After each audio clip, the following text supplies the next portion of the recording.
de vous retrouver encore une fois, chers téléspectateurs, dans votre émission Voix de la jeunesse. Comme tous les vendredis, aujourd'hui encore, nous avons une thématique et ça porte sur la communication efficace dans la vie professionnelle et personnelle. Je ne suis pas seule sur le plateau, bien évidemment. Je suis accompagnée par deux jeunes qui comptent m'accompagner et tout à ma gauche, j'ai Monsieur Blaise Gomis, coach en prise de parole en public. Bonjour. Bonjour Christine. J'espère que tu vas bien. Dieu merci. C'est un plaisir de te recevoir sur le plateau. Le plaisir est énormément partagé. Merci. Nous avons également ici Madame Maïmouna Djité Mandian, fondatrice et directrice de l'agence de communication Livecom. Bonjour à toi. Bonjour Christine. J'espère que tu vas bien. Super bien, alhamdoulilah. Ravie de partager le plateau avec toi. Merci beaucoup, merci pour l'invitation. Je transmets mes salutations à tous les téléspectateurs de Horizon Média Éco et je passe le coucou à tous ceux qui me reconnaîtront quand même à travers l'écran. Merci. Madame le maire. Merci beaucoup. En tout cas, c'est un plaisir. Alors, comme je disais tantôt, vous êtes fondatrice et directrice de l'agence de communication Livecom et par la même occasion entrepreneur, disons. Pourquoi le choix de vous lancer dans la communication? Oui, parce que j'ai toujours été passionnée par la communication depuis toute petite. J'étais inspirée par une journaliste qui s'appelle Mignel Barrault, qui était à la RTS. Donc, depuis lors, je suivais un peu tout ce qui a lien avec la communication, avec le journalisme. Évidemment, quand j'ai eu mon bac, je suis venue à l'université. À un moment donné, j'ai suivi des cours en communication, marketing au niveau de l'ISEC, jusqu'en Master 2. Donc, après ça, j'ai eu l'idée de mettre en place mon propre entreprise de com. Mais entre-temps, quand même, j'ai agencé pas mal d'expériences dans les agences de com, de marketing, avant de mettre en place mon propre agence. Voilà. Intéressant. Alors, merci pour ce petit parcours, disons, que vous nous avez donné. Oui. À toi aussi, Monsieur Gomis, vous êtes coach en prise de parole en public, vous avez votre propre cabinet. Et pourquoi ce choix-là exactement? Je pense qu'on est deux sur le plateau, mais une passion qui nous réunit ce soir. Carrément. Donc, sur ce, comme elle l'a si bien dit, c'était mon cas. Depuis tout petit, je suivais aussi Laïdiao et elle faisait ses reportages. Et à chaque fois que je partais à l'école, je prenais une règle pour interroger mes professeurs. Et cette passion m'a suivi jusqu'au moment que je vous parle. Entre-temps, quand j'ai suivi ma formation en communication et en tourisme en même temps, et c'est avec le temps que j'ai compris que je devais me lancer réellement dans la communication. Comme on a l'habitude de le dire, Dieu peut vous donner plusieurs talents, mais il y a un seul talent qui dort en vous que vous devez vraiment perfectionner. Et sur ce, j'ai décidé de mettre en place un cabinet qui va œuvrer dans la formation des jeunes, plus précisément spécialisé dans la prise de parole en public. Et aujourd'hui, nous donnons des formations partout dans le Sénégal. Très important. En tout cas, Papi et moi allons venir vous rendre visite pour pouvoir prendre correctement la parole en public. Alors, c'est important, vous êtes dans le domaine, vous savez comment ça marche. Alors, aujourd'hui, quelle est la véritable importance d'une communication efficace? Merci pour la question. La communication, comme nous le savons tous, elle est au début jusqu'à la fin, si je peux le dire ainsi, et elle est cruciale pour la vie de l'être humain. Donc, nous devons comprendre non seulement c'est par la communication, à travers la communication, que nous pouvons aujourd'hui renforcer nos liens avec les autres. Sans la communication, nous allons demeurer dans la guerre. Et aujourd'hui, nous prenons un exemple dans nos familles, dans nos associations, et j'en passe. Sans la communication, on ne peut pas aller ensemble. Et ça nous permet non seulement d'exprimer nos besoins et nos attentes. Et à travers la communication aussi, nous pouvons régler beaucoup de problèmes aujourd'hui. Sans la communication, on ne peut pas arrêter un problème. C'est par la communication qu'on peut aujourd'hui résoudre un problème. Et bien évidemment, on a l'habitude de dire la résolution de problèmes. Donc, par la communication, on doit vraiment chercher les causes d'abord. C'est la communication qui nous aide. Même au sein des entreprises, pour les professionnels, et j'en passe. Aujourd'hui, la communication, si toutefois ça passe, ça va faciliter les collaborations entre les équipes. Et sur ce, je pense que c'est une chose qui est vraiment cruciale pour l'être humain, que ce soit dans le monde professionnel ou la vie personnelle. Carrément, c'est important. Alors, Madame Djité, vous également, vous êtes dans le milieu. Et aujourd'hui, il y a un constat qui a été fait. Je ne vais pas dire que les jeunes communiquent mal. Peut-être ils ne savent pas comment marche la chose. Et aujourd'hui, d'après vous, c'est quoi le problème? C'est c'est un manque d'information ou c'est une inconscience? Alors moi, je dirais de manière très résumée que la communication, c'est toute une vie. Voilà, on vit de la communication, que ce soit dans les familles, dans les entreprises, partout, on a besoin de cet outil qui est la communication.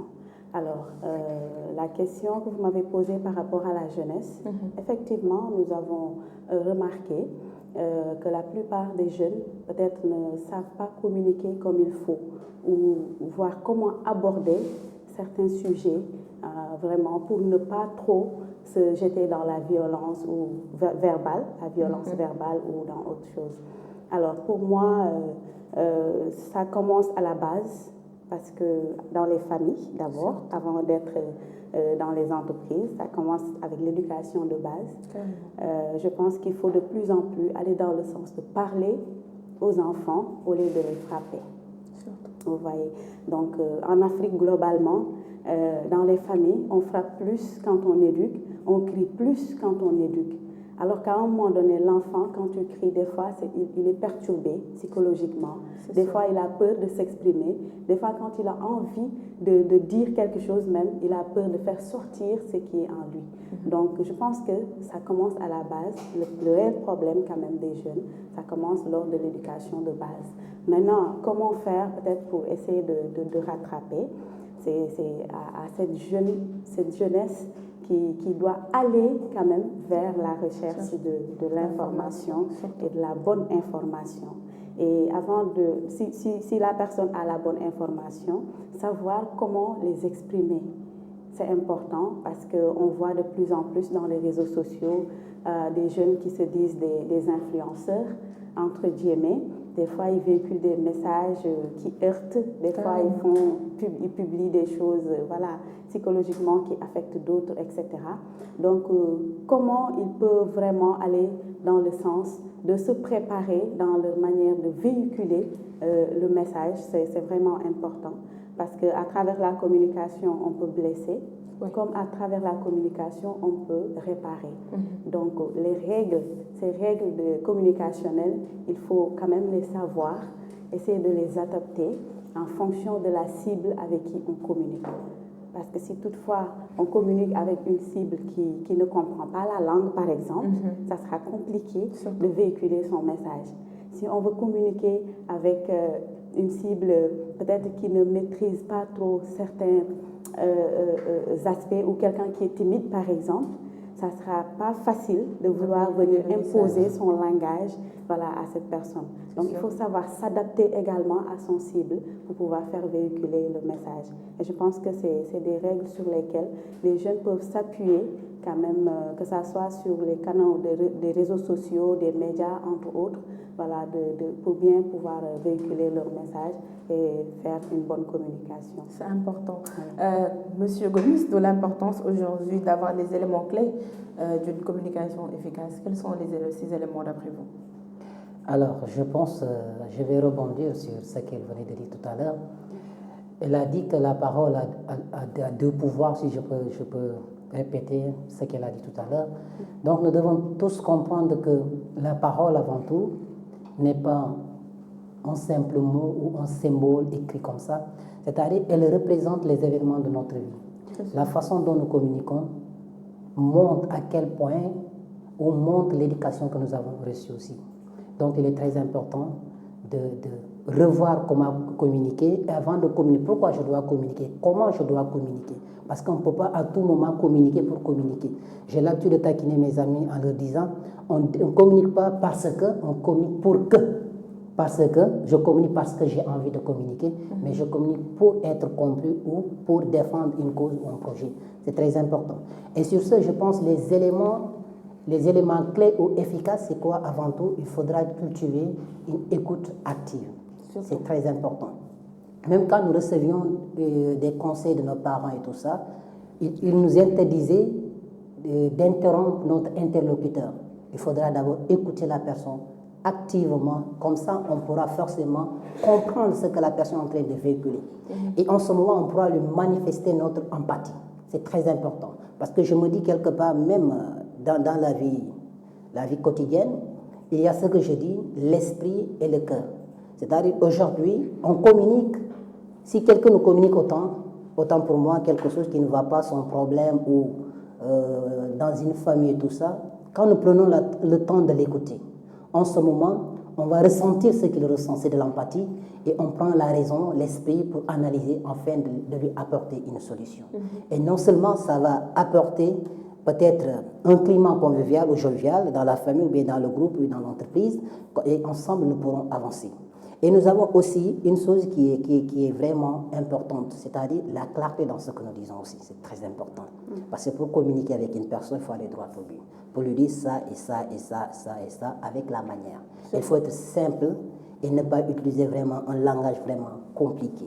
D'où l'importance de connaître sa cible et le public. L'audience. Adapter son discours à son audience, c'est très important. En ce moment, nous prenons en compte, par exemple, si je dois échanger avec une personne âgée, j'ai un ton que je dois adapter à cette personne. Et j'ai le rythme même de la voix. C'est très important quand nous communiquons aussi. Donc, de ce fait, il faudra vraiment se poser la bonne question.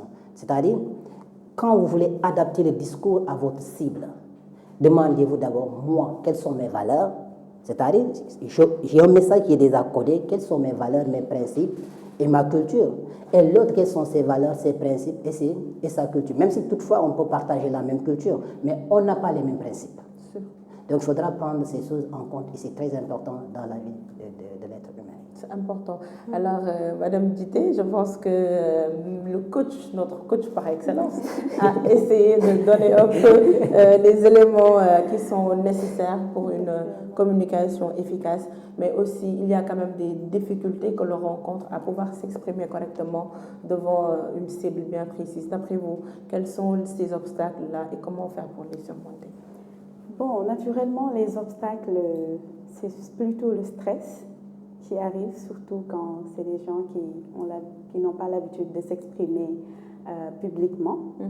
Donc, il y a le stress qui gangrène un peu. Maintenant, comment faire? Il faut savoir comment gérer ça. Voilà, des fois, il faut prendre l'habitude de se mettre devant un miroir et puis se dire, essayer de faire son propre discours. Surtout quand on a, un discours à faire. Voilà, s'enregistrer, des fois, pour écouter sa voix, le son, le rythme de sa voix. Il l'a dit tout à l'heure, c'est très important parce que le ton est important. À quel moment élever le ton, à quel moment baisser le ton, etc. Donc, la cible est le truc primordial parce que si on connaît quel type de public on a, on saura comment aborder quand même cette cible-là. Alors, c'est pas du tout facile, mais c'est pas également compliqué. Tout dépend de la personne, parce qu'à chaque fois, essaie de te mettre dans la peau de l'autre ou de la personne qui est en face pour pouvoir t'adapter très rapidement. Donc, je pense que, en tout cas, si je donne mon exemple personnellement, en public, quand je communique, d'habitude, je ne regarde pas le public. Voilà, je regarde à 2 mètres devant moi, voilà, etc. C'est des techniques quand même voilà, qui te permettent vraiment de... Tout au début, c'était comme ça, j'ai commencé comme ça, mais maintenant, voilà, je peux communiquer devant des milliers de personnes sans trac. Voilà, et puis gérer aussi sa respiration. Des fois, on voit des gens qui ont le micro devant le public et puis qui respirent. On sent que voilà, il y a le stress qui descend, etc. Comme on dit, l'adrénaline qui monte. Voilà, donc il faut vraiment apprendre à gérer le rythme de sa respiration, de sa voix, et s'écouter de temps en temps, faire des pauses. Ça permet quand même de bien caler les idées, que les idées aussi soient précises, concis. Voilà, appliquer des phrases courtes, quelque chose vraiment qui peut t'aider quand même à véhiculer comme il faut le message. Voilà. Et puis aussi se préparer à l'avance, parce que dans toute chose aussi, ça demande un peu de préparation. Donc, je pense que c'est les quelques conseils quand même qui peuvent peut-être aider les jeunes face C'est à ce genre de important. situation. Et ça me rappelle notre professeur de radio qui nous disait que soyez court, clair et concis dans vos propos pour que le message puisse bien passer. Exactement, et c'est important. Alors coach, vous qui êtes en contact tout le temps avec les étudiants, vous qui formez, si je peux le dire ainsi, sûrement vous savez ce que vivent peut-être ces jeunes-là qui tout le temps essaient de se surpasser. Quelles sont les difficultés qu'ils rencontrent d'habitude? Merci pour la question. Je pense que les difficultés rencontrées par ces personnes que j'ai eu à rencontrer, c'est avant tout, ils ont leurs propres préjugés. Et parfois, ils pensent qu'ils ne sont pas capables. Oui. Et chacun d'entre nous a une histoire peut-être précédente qui la traumatise. Et il y a certaines personnes qui se disent non, parce que telle personne est plus âgée, telle personne est plus diplômée, telle personne est plus belle et plus beau, et j'en passe. Donc, c'est-à-dire, à un certain moment, c'est le véritable problème. Mais je pense que nous sommes tous capables et nous sommes tous préparés à parler en public. Moi, j'ai l'habitude de dire aux gens, quand nous venions au monde, la première des choses, on a crié. Et entre guillemets, sauf entre guillemets, les vampires qui n'ont pas crié. on a poussé le Donc, tous ceux qui n'ont pas crié sont les vampires. Les vampires, quoi. On a tous poussé le premier cri, qui veut dire qu'on a commencé déjà à parler. Parce qu'on est devant deux personnes. Déjà, il faudra le comprendre, la prise de parole, déjà. Quand vous prenez la parole devant deux personnes, déjà, c'est une prise de parole en public. Déjà, avant tout. Maintenant, il y a les gens qui te diront, moi, je suis timide. Je dirais, la timidité n'existe pas. La timidité existe dans un contexte bien défini, c'est-à-dire entre amis, entre collègues, je ne suis pas timide. Et quand j'ai un public de 8 à 9 personnes, je deviens timide, c'est-à-dire c'est le contexte. Peut-être que je n'arrive pas à maîtriser mon public. C'est ça d'abord. Et il y a un autre aspect qui est là, c'est-à-dire, avant de prendre la parole, ou bien de vouloir parler devant un public, il faudra se préparer. Surtout. La préparation, elle est primordiale dans la prise de parole en public et la répétition sans cesse. Il faudra se répéter. C'est-à-dire, il y a des gens qui disent, moi, je veux devenir orateur. C'est bon. Tout le monde est né orateur, mais ce qui va nous différencier, c'est quoi? L'entraînement. Donc, quelqu'un qui ne se prépare pas, quelqu'un qui ne répète pas, toujours subira ce même problème. La peur, le stress. J'ai l'habitude de dire à mon ami coach que la peur n'est pas naturelle, elle est culturelle. Parce que c'est ce qu'on dit à notre cerveau et c'est ce qu'il applique. Moi, je ne peux pas le faire, le cerveau va l'appliquer aussi. Donc, le plus important pour s'en débarrasser, c'est quoi? Ma sœur l'a dit tout à l'heure, c'est-à-dire la respiration profonde. Je dis toujours aux gens, respirez, expirez. Et on a quelque chose qui ne coûte pas cher, le sourire. Souriez, autant possible. Le sourire, pour moi, j'ai l'habitude de dire aux gens, on doit même demander au ministère d'inclure un module typiquement pour le sourire. Parce que ça libère. Ça libère, souriez. Moi, je vais vous dire, c'est mon secret. Je souris à chaque fois que je dois prendre la parole. Il y a les gens qui prennent l'eau, c'est leur technique, mais moi, je souris à chaque fois. Donc, je pense qu'en pratiquant ces choses, on pourra rapidement s'en débarrasser du stress avant de prendre la parole. Sinon, le malheur peut se produire. Certainement. Alors, Madame Dité, tout à l'heure, vous avez parlé de techniques à adopter. Donc, d'après vous, quelles sont les meilleures pratiques, surtout, pour communiquer de manière claire et concise, comme on disait tout à l'heure? Alors, les meilleures pratiques, d'abord, je propose le fait de bien préparer son sujet. C'est important, le contenu, parce que si on ne prépare pas, on risque de ne pas véhiculer vraiment l'essentiel de ce qu'on veut dire. Alors, deuxièmement, il faut vraiment se poser les bonnes questions. C'est important. Je l'ai dit tout à l'heure, il faut tout le temps se remettre en cause, des fois se mettre à la place de la personne avec qui on communique pour essayer d'adapter vraiment son style de communication ou de comportement. Si la personne, par exemple, est quelqu'un de souriant, naturellement, si tu communiques avec cette personne, tu ne vas pas rester là à truquer ton visage. Il va falloir relaxer, sourire, échanger correctement avec la personne, etc. Donc, il y a des comportements quand même à adopter. Il y a le gestuel aussi, qui est très important parce que ça aide quand même dans la relaxation. mais ça aide également à faire sortir les mots facilement, le gestuel. Et ça permet également à l'interlocuteur de pouvoir comprendre facilement, parce que il y a des gens qui peut-être entendent, ne voient pas, il y a des gens qui voient seulement, n'entendent pas, etc. Donc tout dépend de la cible, parce que le style de la communication qu'on adapte, encore une fois, ça dépend de la cible vraiment qu'on vise. Voilà, donc ça vraiment, c'est 2 ou 3 aspects sur lesquels quand même la personne peut vraiment s'appuyer, voilà, pour pouvoir véhiculer correctement son message. C'est important. Voilà. Alors, Monsieur Gomis parlait tout à l'heure d'une communication assertive. Il y a des gens qui n'ont pas cette communication, ou je vais dire cette technique-là. Ils veulent tout le temps parler et ne pas écouter.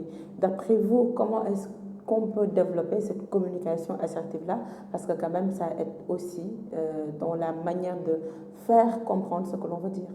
Alors, les personnes qui n'écoutent pas et aiment communiquer, ce que je leur donne comme conseil, c'est d'abord de lire de temps en temps et d'avoir le sens d'écoute. Parce que quand on ne comprend pas quelque chose, il faut d'abord écouter et apprendre à écouter. Parce que écouter, ça ne veut pas dire écouter, mais écouter avec la conscience. Et surtout accepter les idées de l'autre. Voilà, accepter les idées de l'autre, accepter voilà, les idées de convergence, etc. Donc je pense qu'à ce niveau, quand même, il y a beaucoup de choses à faire au niveau de ces personnes. Mais également, je pense qu'il faut avoir la pédagogie, hein, les tactiques qu'on utilise quand même pour aborder une personne. C'est-à-dire le langage de respect, hein, quand on aborde une personne, c'est-à-dire ne pas venir et dire à la personne « donne-moi ceci » ou « fais cela ». Mais vous dites, s'il vous plaît, monsieur, est-ce que... Voilà. Donc, c'est des techniques quand même qui permettent au moins permettent à la personne de pouvoir communiquer sans pour autant crier, sans pour autant voilà, dire ce que la personne veut dire, sans même prendre en compte l'autre, le message de l'autre. Maintenant, on ne communique pas seulement pour communiquer. Voilà, donc on doit communiquer parce que comme on dit, trop de communication tue la communication. Alors, on ne doit pas rester à parler seulement pour parler, mais on parle pour quelque chose d'important. On parle pour véhiculer un message, on parle pour, voilà, pour créer quand même, comment dirais-je, le lien voilà, entre toi et ton interlocuteur. Voilà, donc c'est quelques phrases quand même que j'aimerais apporter voilà, par rapport à ça. Peut-être coach, il va approfondir davantage. Hein. Voilà, il va approfondir et on va même entrer directement dans son monde, lui voilà. Qui est coach en parole prise en public. Beaucoup de personnes, comme elle l'a dit à l'entendre de ses propos, ont ce mal-là de prendre la parole en public. Parfois, il y a le trac, il y a le stress et tout. Et comme on dit, toute personne qui communique quand même aimerait bien que son public lui prête attention et essaie de comprendre ce qu'il veut dire. Alors aujourd'hui, quelles sont les techniques ou comment faire quand même pour capter l'attention de son public dès le début du discours? Ça mérite 1 million. En fait, c'est tellement facile pour moi et ça demande du travail aussi. C'est-à-dire, je conseillerais à toute personne qui veut être captivante ou attirante, c'est pas paraître, mais réellement, c'est-à-dire la force des grands orateurs, c'est qu'ils aiment raconter des histoires, des anecdotes. Imaginons à l'entente de mon propos ici ou de ma sœur, elle nous a fait savoir qu'elle était passionnée par la communication depuis fort longtemps. Et on était vraiment silencieux en l'écoutant. Parce que ça nous ramène dans le passé et ça nous ramène vers notre enfance. C'est-à-dire quand on parle de 1960, on dit « Ah, il y a une image qui vient directement ». Donc c'est la meilleure façon de captiver l'attention de votre auditoire. Par exemple, quelqu'un qui veut raconter une histoire qui s'est passée peut-être en 1960, ne commence même pas par dire l'indépendance du Sénégal et tout ça, 1960, tel événement d'abord. Là, c'est frappant. Et il y a d'autres orateurs qui viennent et qui posent une question qui pousse à l'autre, à l'auditoire, ou bien qui touche d'ailleurs la curiosité de l'auditoire. il veut en savoir plus. Par exemple, je pose la question, le Sénégal n'est pas indépendant en 1960. Bah, tu dis, mais le gars, il est fou, quoi. Et quand je vais argumenter, tu sauras nettement que peut-être le Sénégal est indépendant ou il ne l'est pas. Mais je pique votre curiosité en ce moment-là. Et il y a beaucoup de techniques dont, je ne vais pas tout dévoiler là. Il faudrait qu'on vienne à son cabinet et donner l'argent. Voilà, d'accord, vous allez me rejoindre en temps. C'est-à-dire, la première des choses, c'est quoi? Moi, je dis, il y a une technique dont les gens négligent. C'est la générosité. Pour moi, c'est une technique à part. Parce qu'il faut être ouvert dans le monde. Pour communiquer avec les autres, reste d'abord ouvert pour recevoir. Et moi, je pense que c'est basé sur 4 choses, ou 4 piliers que je vais donner. C'est-à-dire donner, que quelqu'un qui veut communiquer doit s'engager d'abord à donner. Recevoir, parce que forcément, il y a un feedback. Tu reviens vers toi, tu reçois, et ensuite, tu demandes. Et quand tu demandes, forcément, il y a le dernier R qui va revenir, c'est-à-dire refuser. On ne peut pas à chaque fois être d'accord avec notre auditoire ou notre auditoire ne peut pas être avec nous à 100%. En ce moment, on fait appel à ce que nous appelons le contre-puissant. Dans l'auditoire, vous allez rencontrer les gens qui sont diplômés, les gens qui ne sont pas diplômés, les gens qui sont jaloux, les gens qui ne sont pas jaloux. Maintenant, comment gérer cela? C'est ça, c'est là où les choses commencent. Maintenant, pour gérer cela, je pense que la première des choses, je l'avais dit tout à l'heure, le sourire. Le sourire, quel que soit l'état de la personne. Si vous souriez, immédiatement, vous lui contaminez votre joie de vivre. Et avec le temps, la personne revient. Maintenant, les gens ne peuvent pas être d'accord à 100%, jusqu'à présent. Maintenant, ce que vous allez faire, c'est quoi? Maintenant, ça dépendra de votre assurance. Oui, la confiance en soi. Confiance en soi. Maintenant, il y a le background qui va jouer. À 80%, le background joue, par exemple, élévation. C'est dans votre élévation et tout ça. Maintenant, les gens, ce n'est pas forcément un diplôme. Moi, je ne parle même pas des diplômes, mais je parle de votre assurance et de votre background. C'est-à-dire la façon dont vous amenez le sujet avec assurance. Immédiatement, vous allez mettre le monde d'accord. Maintenant, il y a une erreur à éviter. Ne vous parlez pas plus intelligent devant un auditoire. Vous allez passer à côté. Dites-vous que vous ne connaissez rien, tout en chassant que vous connaissez déjà. Et dites-vous encore que vous êtes le commandant. Tout ce que vous aurez à dire sera retenu contre vous aussi. En 7 mots, on peut vous classer. En 7 mots, on peut vous classer. Donc, il est très important d'apprendre ces techniques. Et là, je vous inviterai à venir nous rejoindre pour plus. Avec plaisir. Carrément. En tout cas, il va falloir que tu payes la publicité. D'accord, pas de problème. D'accord. Alors, tout à l'heure, vous avez parlé d'essayer de raconter une anecdote ou encore poser une question, ces genres de choses. Mais est-ce que quand même, toutes les histoires sont captivantes? Est-ce qu'on raconte n'importe quelle histoire? C'est-à-dire, c'est pas toutes les histoires sont bonnes. Mais tous les orateurs ne sont pas bons. C'est la manière de la raconter. Merci beaucoup. Et j'ai l'habitude de dire qu'un orateur, c'est quelqu'un qui sait transformer son mensonge en vérité. C'est toutes les histoires qu'on nous raconte ne sont pas à 100% vraies, excusez-moi du terme. Mais on arrive quand même à nous retenir, à vouloir connaître la suite. Mais tout en dépend de l'orateur. Comment il veut véhiculer le message? Quel message réellement qu'il veut véhiculer? Quel message? Est-ce qu'il veut que son public soit dans un état émotionnel où tout le monde va pleurer, où tout le monde va rire? Tout dépend de l'orateur. Maintenant, si tu viens, tu fais la rebelle, tu commences à crier, qui va t'écouter personne. Là, tu es en train de charmer. Et Cicéron l'a bien dit, déjà, c'est sa vocation, la vocation d'une prise de parole, c'est plaire, séduire et convaincre. D'accord. Donc, je m'arrête. Je pense que les téléspectateurs ont déjà capté. Et après, peut-être ils vont juste venir voir M. Gomis juste pour renforcer. Mais les bases ont été retenues. Alors, Madame Gisé, vous aussi, aujourd'hui, c'est bien de parler de communication. C'est bien également de donner les techniques et tout ce qui s'ensuit. Mais il y a également aujourd'hui des outils quand même qui permettent aux gens de pouvoir développer des compétences de communication. Quels sont ces outils-là, quand même? Alors, si je prends un peu dans le monde de l'entreprise, voilà, il y a énormément d'outils à utiliser. D'abord, pour la communication interne, voilà, parce qu'on peut communiquer à l'interne, puis à l'externe pour renforcer un peu sa visibilité. Mais les outils, surtout avec les nouvelles technologies de l'information et de la communication, nous avons comment dirais-je, les applications, nous avons les call centers, les ring centers, c'est-à-dire la communication interne téléphonique, les messageries et tout ça.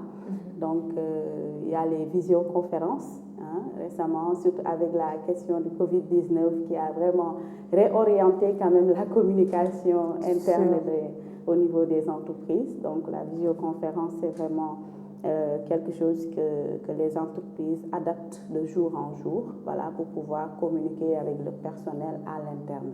Donc, c'est vraiment des outils qu'on peut utiliser à l'interne. À l'externe, nous avons les médias, hein, nous avons les réseaux sociaux, hein, Facebook, LinkedIn, etc.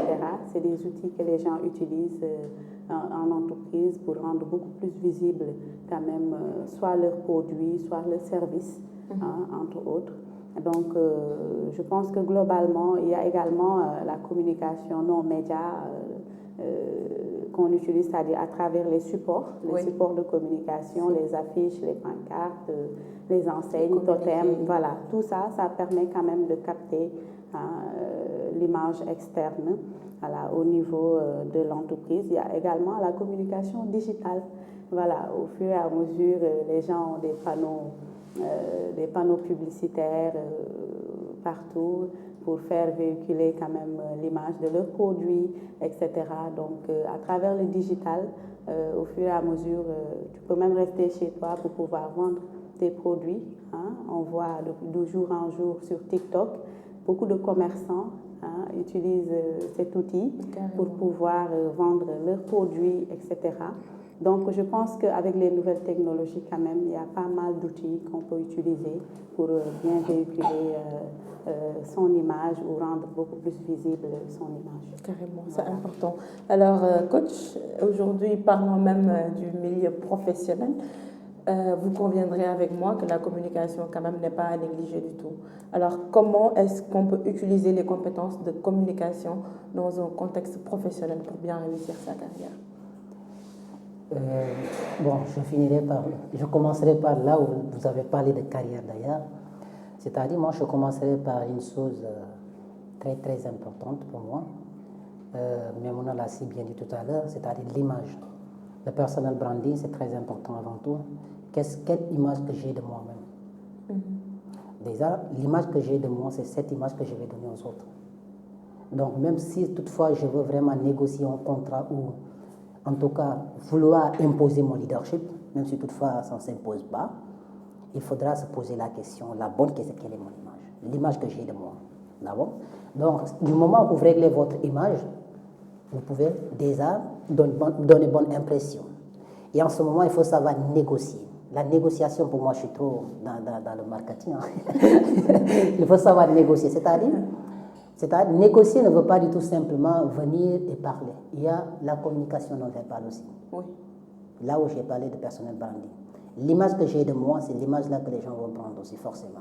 Et en ce moment, c'est-à-dire, même quand je parle dans une équipe ou bien quand je parle avec mes collaborateurs, déjà, je dégage ce charisme qu'on dit, un leader. Je ne dis pas un manager parce qu'il y a une nuance. Donc, déjà, je suis déjà un leader devant les gens.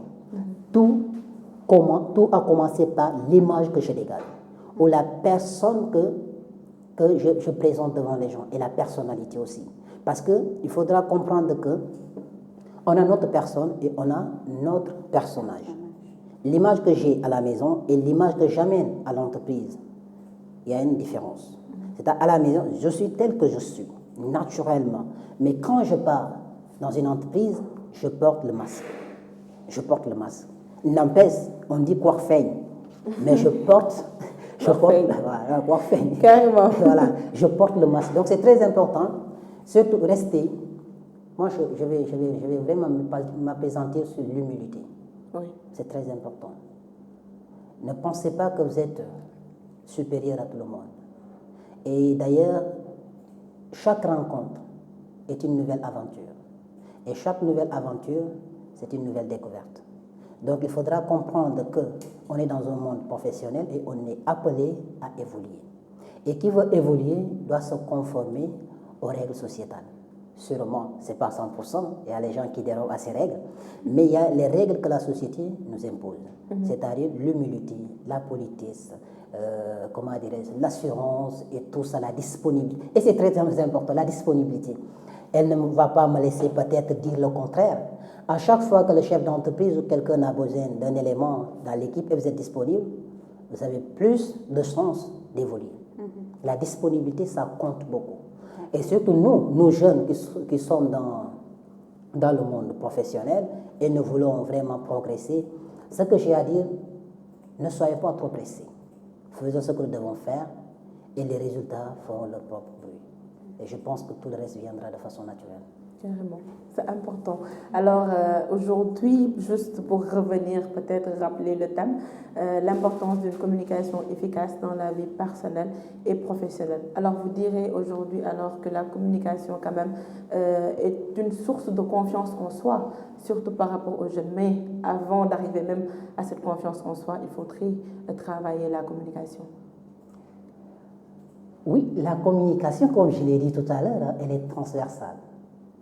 Que tu sois menuisier, que tu sois caméraman, que tu sois journaliste, que tu sois, je ne sais pas quoi dire, cultivateur, que tu sois tout ce que tu veux.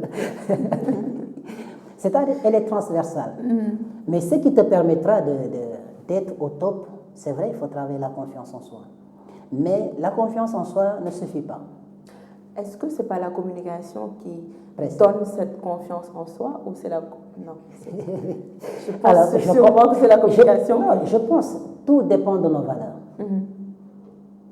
Il y a les gens qui sont de nature, disons de nature extravertie, mais qui communiquent vraiment très mal et vice-versa. Mais je pense que la base, avant tout, c'est la confiance en soi. La base, c'est la confiance. Même à la maison, si vous ne donnez pas confiance, si vous ne donnez pas confiance à vos enfants, croyez-moi, ils ne vont pas communiquer correctement. Croyez-moi. Ils seront toujours dans la panique. Donc, je pense qu'il faudra d'abord essayer d'inculquer certaines valeurs à vos enfants, à votre entourage, et ensemble, vous allez travailler sur la communication. Moi, je dis, même la communication que nous véhiculons parfois, ça vient de nos valeurs. On a nos valeurs. Je l'ai dit tout à l'heure, Kouarfeigne, et c'est vrai, hein, tout est là. Donc, je pense qu'il faudra d'abord travailler la confiance en soi. Maintenant, vous travaillez la confiance en soi, la communication, mais moi, j'aime bien ce mot courage. Pour communiquer, il faut être courageux. Surtout. Il faut être courageux. Parce que quand nous prenons la parole pour parler juste, nous défendons un projet ou une cause. On ne parle pas pour parler, on ne dit pas pour dire. On parle pour être compris et entendu. Merci. C'est important. Merci beaucoup, coach. Je pense que si vous continuez, en tout cas, les téléspectateurs n'auront pas besoin de venir chez vous. Vous avez déjà donné tous les clés. Non, ils vont venir quand même parce qu'il reste beaucoup de choses. Alors, Madame Djité, aujourd'hui également, quels sont les avantages quand même d'une bonne communication dans la recherche d'emploi pour les jeunes? Alors, les avantages, moi je dirais que les avantages de la communication sont énormes parce que ça aide à ouvrir des portes. Ça aide également à créer des opportunités. Oui. Voilà, donc le monde d'aujourd'hui ou les jeunes d'aujourd'hui ont besoin d'accéder à des opportunités et d'avoir des portes qui sont ouvertes en eux pour pouvoir accéder au monde d'emploi. Donc qu'ils adaptent quand même la bonne communication, en sorte qu'une fois dans les entretiens professionnels, entre autres, qu'ils puissent réussir facilement leur entretien et que face à certaines situations dans l'entreprise, qu'ils puissent également relever les défis. Alors, coach l'a dit tout à l'heure, la confiance en soi, c'est la base de toute chose. Voilà, si vous avez confiance en vous, dites-vous dans votre tête que c'est possible, vous pouvez le faire et vous allez le faire. Et vous allez le faire avec la manière, avec un bon comportement, avec un bon style d'habillement, parce que la communication s'accompagne de tout ça. Vous voyez, c'est tout un package en fait. Donc, si vous avez tout ça en vous, vraiment facilement, vous pouvez relever les défis face à ces situations ou problématiques de l'emploi dont les jeunes ont vraiment de réels problèmes pour accéder. Je vois souvent dans les entreprises, vous appelez un jeune pour venir faire entretien, mais il s'habille d'une manière, toi-même tu te dis, mais attends, première vue, tac, tu te dis non, j'ai pas du tout envie, de par son port vestimentaire, voilà, tu te dis non, cette image n'est pas l'image que je veux dans mon entreprise. Donc c'est important ce que j'ai dit par rapport au port vestimentaire, mais également le langage à adopter, c'est important. Voilà, donc il faut vraiment veiller dans ça, et c'est ce que je voulais donner aux jeunes comme... Ce que les jeunes n'ont pas compris d'ailleurs, comme vous disiez tout à l'heure, que la communication n'est pas que verbale. Elle est non-verbale également, parce que même la manière de s'habiller parle. Donc, est-ce que ce n'est pas l'inconscience qui revient encore, ou toujours le manque d'information? Moi, je pense que ce n'est pas le manque d'information, c'est juste la société parfois. Et tout commence à la maison. L'éducation. Il y a les parents qui disent sama doom la bàyyi ko bu ko neex def. Et nous oublions que quelque part c'est notre enfant, mais c'est l'enfant de tout le monde. Cette même personne peut influencer 6, 7, 8 personnes, et ces mêmes 8 personnes peuvent influencer 100 personnes. Et il faudra, avant tout, moi je dis, je suis jeune, j'en fais partie, peut-être je ne vais pas prendre part. Maintenant, il faudra voir quelle est l'image que nous donnons à notre vie. Notre vie. On a quelle image de notre vie? Moi, j'ai l'habitude de dire aux gens, on peut s'habiller comme on veut, mais il faudra penser dans 5 ans, 6 ans, 7 ans, 8 ans, 10 ans. Tu es appelé à devenir un père de famille, une mère de famille. Quelle image les enfants auront de toi? C'est-à-dire, il faudra penser à ces choses. Maintenant, je me dis, les gens vont te dire, oui, jamono dafa neex, je ne sais pas comment on l'appelle encore. Mais il faudrait voilà, voilà, parfois on te dit voilà, tu vas démoder, c'est-à-dire les gens n'arrivent pas à comprendre que aujourd'hui nous avons une image à protéger. Vous voyez? Donc le plus important c'est quoi aujourd'hui? Il faut dire aux jeunes d'abord, la première des choses, comment faire pour rendre la famille, c'est-à-dire nos parents qui nous ont inculqué leurs valeurs, qui nous ont inscrits à l'école, qui nous ont aidés à aller faire d'autres choses, comment les rendre fiers? La meilleure façon de rendre fiers à nos parents, c'est de bien faire d'abord. Et de ne pas sortir un jour, on dit, hey, doomu diw. Tu sais, quand tu es une mauvaise personne, excusez-moi du terme, on ne dit plus notre enfant. On dit l'enfant de telle personne. Il habite telle famille. Mais quand tu es une bonne personne, on dit notre enfant. Donc, moi, je me pose la question. Je ferai partie de quelle classe? Entre-temps, je ne sais pas. Mais je pense que je ferai de mon mieux pour faire partie de ceux qu'on va citer demain dans cette bonne histoire. Parce que je ne veux pas entrer dans une mauvaise histoire. Seul Dieu sait, je ne sais pas ce que demain me réserve. Maintenant, moi, je vais rebondir sur l'autre question, sur l'emploi des jeunes. Je pense que le constat est unanime. Moi qui vous parle, j'en fais partie, il y a des choses que je ne maîtrise pas. Mais je pense que nous devons courir derrière l'information aussi. Il y a un problème qui se pose. Nous allons voir quelqu'un qui a un master qui ne peut même pas écrire une lettre de motivation. Ouais. Il y a quelqu'un qui a un master qui ne peut même pas un CV correctement. Déjà, moi je ne dis pas, c'est loin de leur faute. Mais je vais donner cette faute à tout le monde. C'est partager du sommet au maillon faible de la société. On commence par l'État. Est-ce que l'État nous prépare non seulement à devenir de grands leaders? Je dis toujours, l'école sénégalaise a de grands leaders, je suis d'accord, mais en faisant le constat, on voit que l'école prépare juste de bons leaders, mais non pas de grands leaders. Parce qu'on ne devient même pas polyvalent. C'est quoi la différence? Non, un bon leader, un grand leader, parce que les bons leaders deviennent des dealers entre-temps. Les grands leaders inspirent. Ok, vous voyez, donc c'est tout simplement ce qu'on doit faire dès le collège. On doit commencer à nous apprendre comment chercher de l'emploi, comment préparer un entretien d'embauche, comment même entreprendre. Si on me dit qu'on doit insérer depuis l'école élémentaire, tout le monde n'est pas appelé à devenir un scientifique et tout ça. Mais la finalité, c'est quoi? Qu'est-ce que nous devons devenir demain? Notre devenir qui est en jeu. Maintenant, il faudra qu'on nous prépare, qu'on nous planifie à devenir. Non seulement, donc il faudra préparer ces gens-là à devenir. L'État ne s'est pas préparé peut-être, et nous les jeunes, quelle est notre responsabilité? C'est vrai, à l'âge de 17 ans, 18 ans, on commence à comprendre ce qui se passe. Moi, je veux devenir telle personne, je veux devenir telle chose, je me prépare. Je ne dois pas attendre tout de l'État ou de ma famille. Non, je dois aller vers l'information, aller me former, aller rencontrer les gens qui s'y connaissent déjà. Et en ce moment, je vais avoir beaucoup de bagages intellectuels, je ne sais pas et tout. Et ça passe. Elle ne va pas me dire que sûrement, c'est quelqu'un de sa famille qui vous a dit non, mais Mouna, il faut entreprendre, non? Ouais, c'est là où même je voulais en venir avec elle. Donc, je vous laisse continuer la question. Effectivement, parce que l'État doit nous préparer, l'école doit nous préparer, mais si on ne nous prépare pas et on nous laisse à nous-mêmes, qu'est-ce qu'il faut faire? L'auto-formation est là, la technologie a tellement avancé qu'on peut se former soi-même.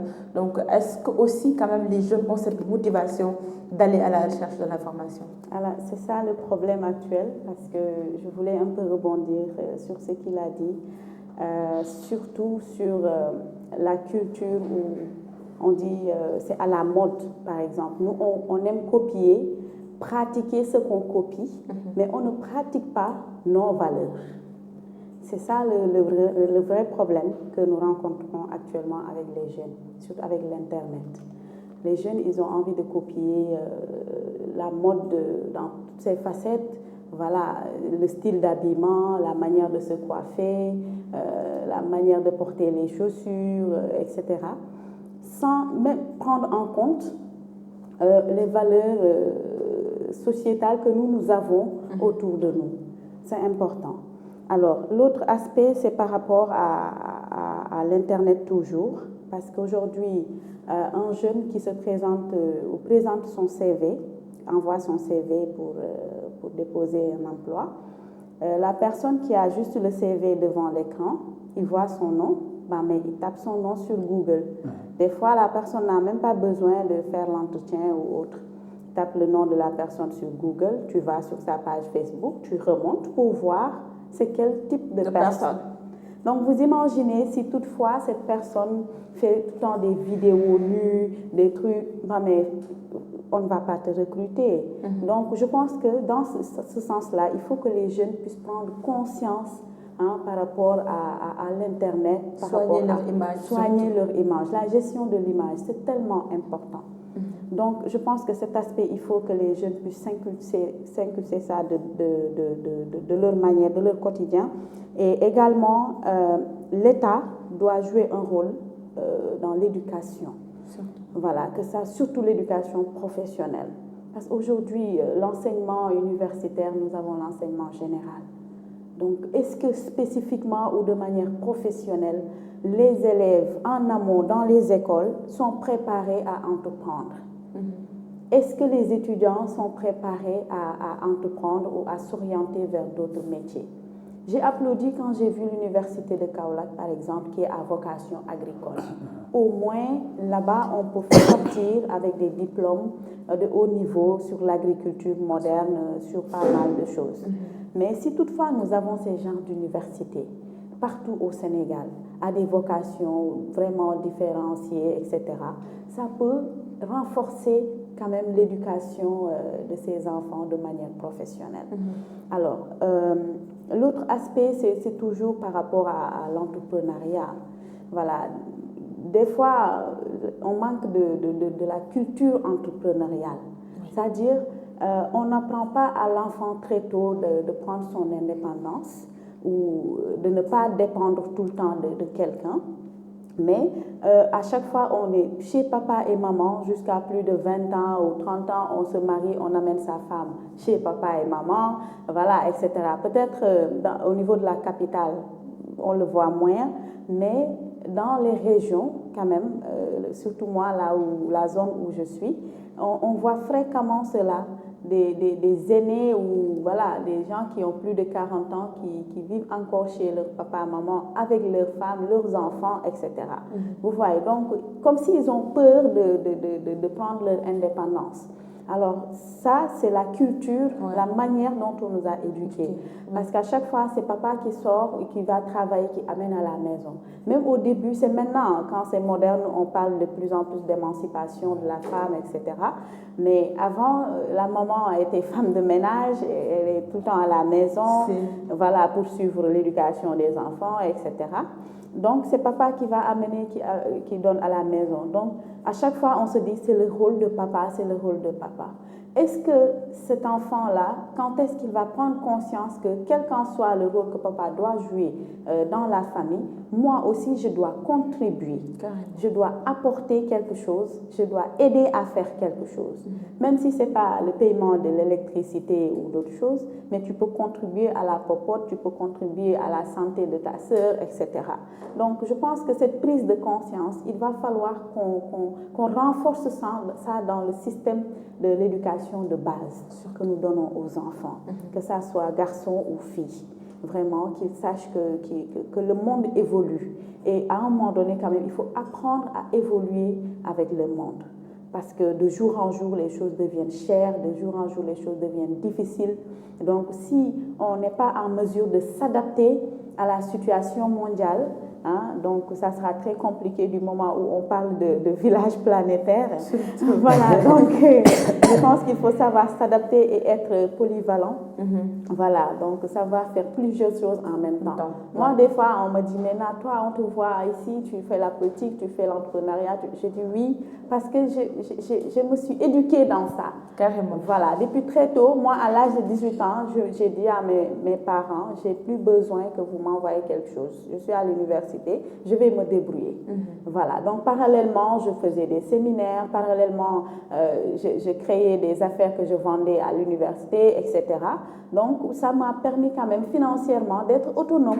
Et c'est sur cette base-là que j'ai même créé mon entreprise. Les réseaux sociaux, les enfants jouent avec, ou les jeunes de plus en plus, ils font du n'importe quoi. Mais moi, c'est ces réseaux sociaux-là, Facebook, pour être beaucoup plus clair, qui a lancé mon entreprise. L'importance d'utiliser les réseaux sociaux à bon positivement, positivement. Donc, c'est ce que je dis. Quand on prend quelque chose, on l'utilise positivement. Facilement, on peut vraiment avoir des résultats positifs. C'est ce que je voulais Machallah, tout à l'heure, vous avez parlé de l'évolution du monde et que quand le monde évolue, il faut évoluer avec lui.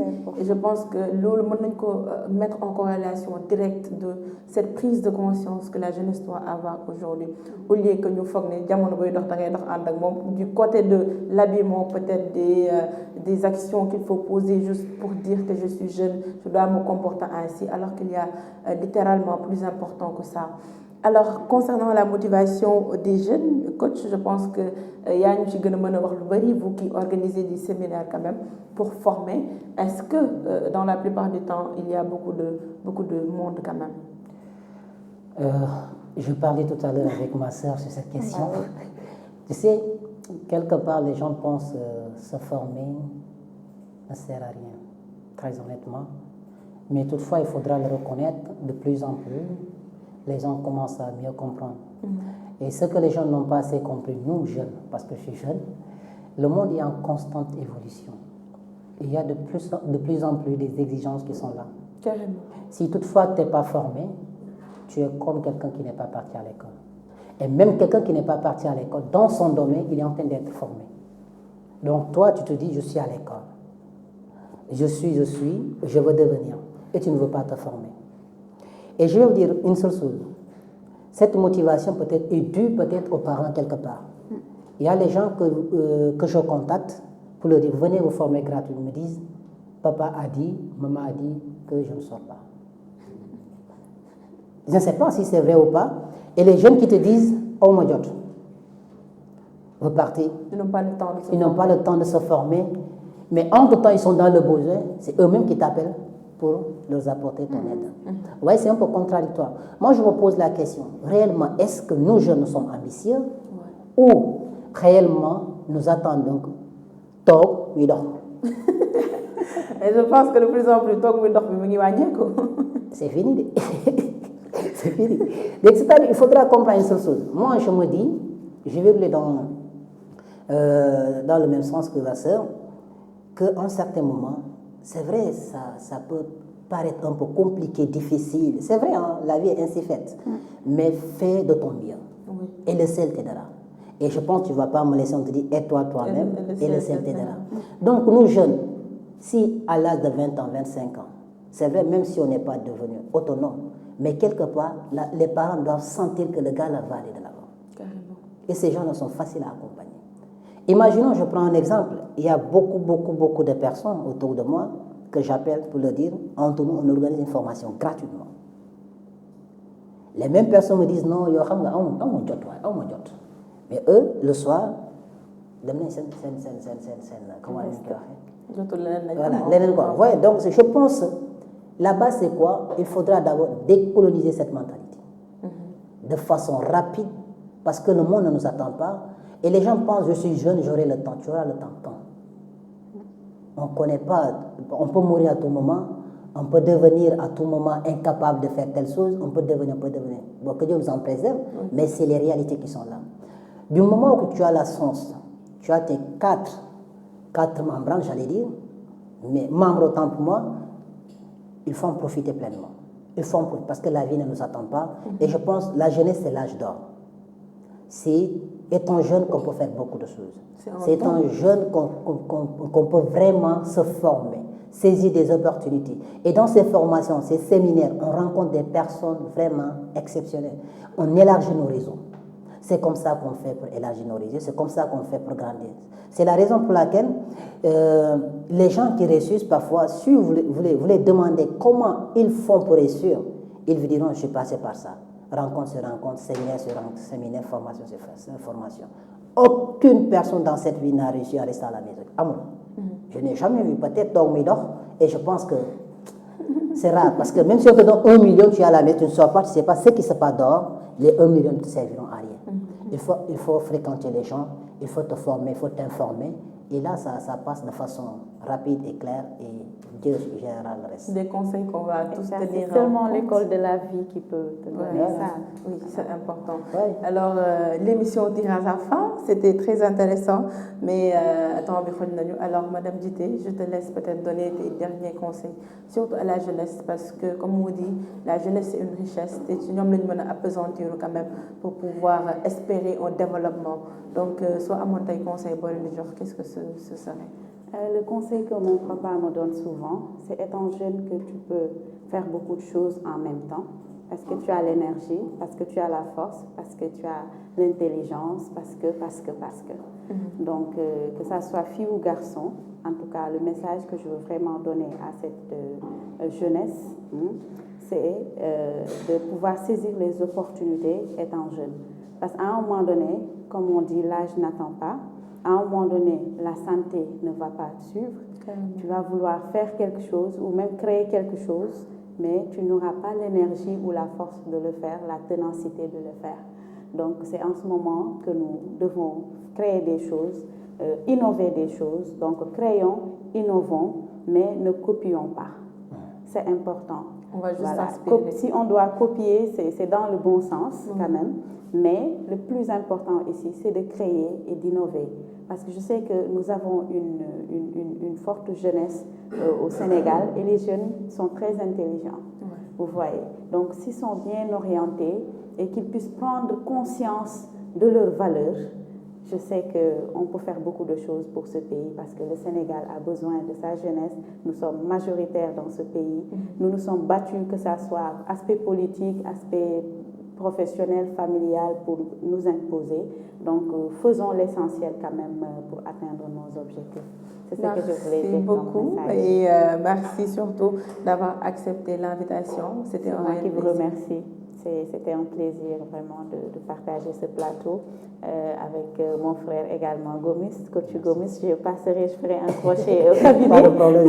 Voilà, donc merci en tout cas Christine pour l'invitation. Merci, c'est un plaisir. Voilà, c'est le plaisir est partagé. Je remercie les téléspectateurs et toute l'équipe quand même technique, voilà, qui nous ont permis de réaliser cette belle émission. Merci beaucoup. Alors à toi aussi, coach, nous écoutons les conseils de coach Blaise. C'est juste un partage. Et je pense que je dois dire à mes frères, sœurs, aux camarades jeunes, Tu sais, la vie est un chemin parsemé d'épines et de difficultés. Et le plus important avant tout, soyons fidèles à nous-mêmes. La fidélité à soi-même avant. Je pense du moment qu'on est fidèle à nous-mêmes, nous pourrons être fidèles à l'autre. Sans être fidèle à nous, on ne peut pas être fidèle à l'autre. Et l'autre ne pourra pas être fidèle à nous. Donc je pense que le plus important avant tout, c'est quoi? Disons-nous d'abord qu'on est capable. Les gens qui réussissent ne sont pas plus intelligents que nous. Effectivement. Ils ont eu à se forger, à se perfectionner et à s'accepter d'abord. Ayez la permission de vous accepter, tel que vous êtes. Vous avez vos points forts et vos points faibles. Mais continuez à vous dire, oui, c'est moi. Je sais dans tel point ça ne va pas, mais comment je dois réellement résoudre ce problème? Et ne dis pas, non, c'est fini, étant jeune. Continuons à nous perfectionner. Donnons-nous la permission de nous juger nous-mêmes et de relever et de continuer le chemin. Et la puissance aussi. Prenez vos erreurs comme une force pour se relever et aller de l'avant. Et je pense que le temps ne nous le permet pas. Sinon, j'allais vous donner un secret sur les 5G. Donc, les 5C. Mais malheureusement, à nous revoir et nous tenons au nom de mon équipe d'ailleurs. Ça devient une grande famille petit à petit. À vous remercier pour cette invitation et vous souhaiter vraiment bonne continuation et dire à toutes ces personnes qui nous suivent de près ou de loin, merci de tout cœur et que le Seigneur et qu'Allah nous donne une longue vie. Amen. Merci beaucoup en tout cas. C'était un réel plaisir de vous avoir sur le plateau et de partager surtout entre jeunes, mais également de réveiller les consciences, surtout celle de la jeunesse. Et c'est important aujourd'hui de tout le temps essayer de susciter cette curiosité-là ou inviter les gens à aller à la recherche de l'information parce que la sensibilisation, elle est aussi importante dans tous les domaines. Alors merci vous aussi, à vous chers téléspectateurs, de nous avoir suivis. C'était encore votre émission Voix de la jeunesse. On se donne rendez-vous vendredi prochain à la même heure et d'ici là, portez-vous bien.